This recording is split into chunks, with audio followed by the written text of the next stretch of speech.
It's too bad you waited until I was 86. Dustin Hoffman had won 2 Oscars, been famous for decades, and had a good name in Hollywood. Then he did an interview in 2012 and quietly broke down in front of the crowd. He began to talk about a movie that everyone thought was funny. He said it was never funny to him. His voice broke in a matter of minutes. He told the truth about the women he had been carrying for 30 years. No one was ready for the one word he used about himself. Before anyone else saw it, the video was online for months. It split people in ways no one saw coming when it finally went viral in July 2013. His birthday is August 8, 1937, and he was born in Los Angeles, California. And his life had a strange kind of stress from the start. There were 2 boys born to Lillian Gold and Harry Hoffman. He was the younger of the 2. After that, his dad sold furniture. But before that, he was in charge of props at Columbia Pictures, which was one of the biggest companies in Hollywood in the 1930s. Since Dustin grew up near movies, he never felt like he was welcome in them. His family was made up of Jewish people who moved to Romania from Kiev, Ukraine, and Iași, Romania. Even though they lived near the Dream Factory, their everyday life was not nearly as exciting. There wasn't much money around. His dad kept buying houses that the family couldn't really pay for. They moved around a lot, living in working-class areas of Los Angeles. He was affected by this instability from a young age. Inside the house, that feeling got stronger. Hoffman later said that his childhood was hard, and he didn't say this in a soft way. He said that he and his brother grew up with parents who shouldn't have had kids. That line is harsh, but it tells you a lot. It was hard to get along at home, especially when it came to money. And the constant stress changed how he saw himself. He didn't feel like he was part of anything, even though he had a lot of small connections to Hollywood. Ronald, his older brother, had a small part in the 1939 movie Mr. Smith Goes to Washington. His mom played jazz piano. His dad worked on studio lots for many years. But Dustin's music was shy, awkward, and took a long time to grow up. He didn't start talking until he was 3 years old. It took him longer than most kids to learn how to ride a scooter. He felt like he was behind, and that feeling got stronger over time. While he was still a senior in high school in 1955, he had not yet found his place. He first went to Santa Monica College with the plan to study medicine, which sounds like a good idea, but that didn't work out. Soon, he switched to the piano at the Los Angeles Conservatory of Music. That also went away after a while. Almost by chance, I took an acting class that changed everything. There was a click. All the doubt that had been growing up inside him was put into words. With that, he quit Santa Monica College when he was 19 years old and went to the Pasadena Playhouse, which is known as one of the best acting schools in the country. He tried to become a doctor, a musician, and an actor in less than 2 years. And things that look messy on paper feel very real. He wasn't just drifting along with the music. He looked for a long time for the first thing that felt real. Even back then, the people around him weren't really in a hurry to back his singing dream.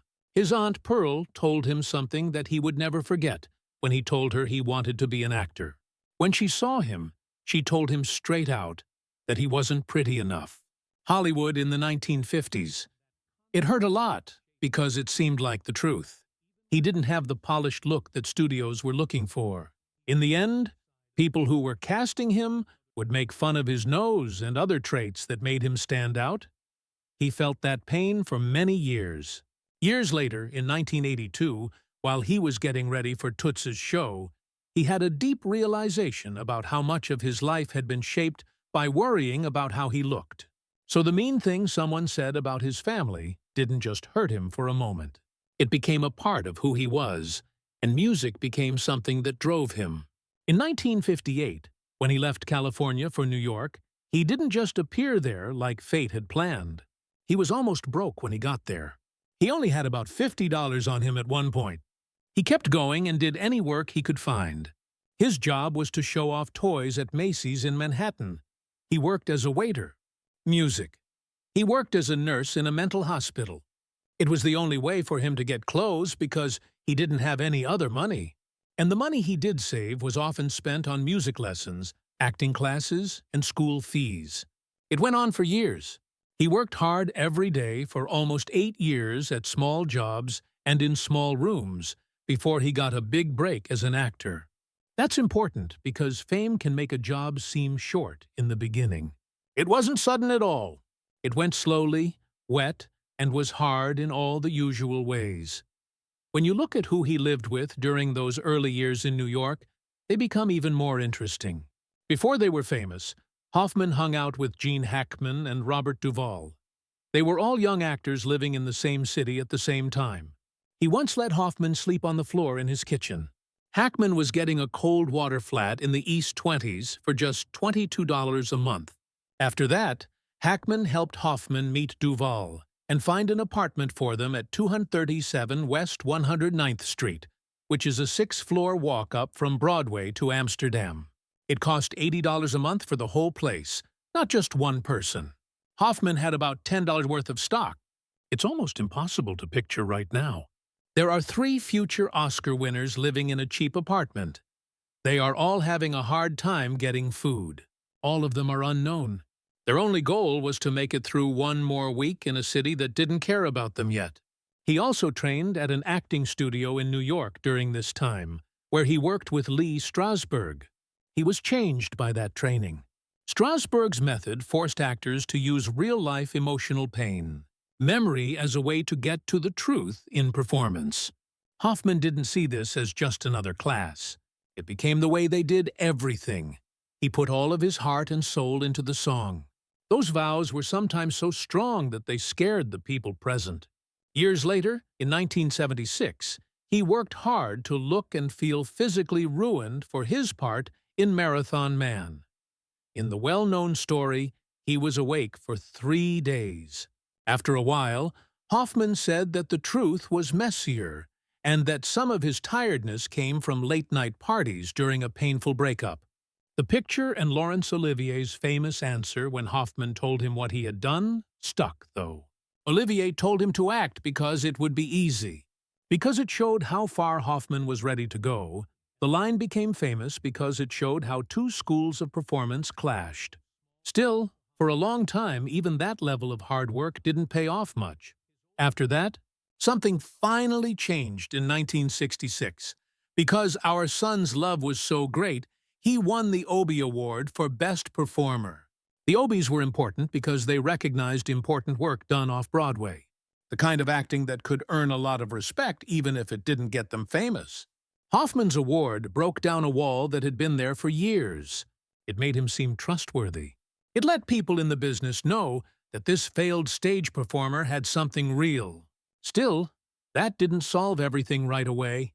He got small parts on TV every once in a while, but movie studios still didn't think he would make a good leading man.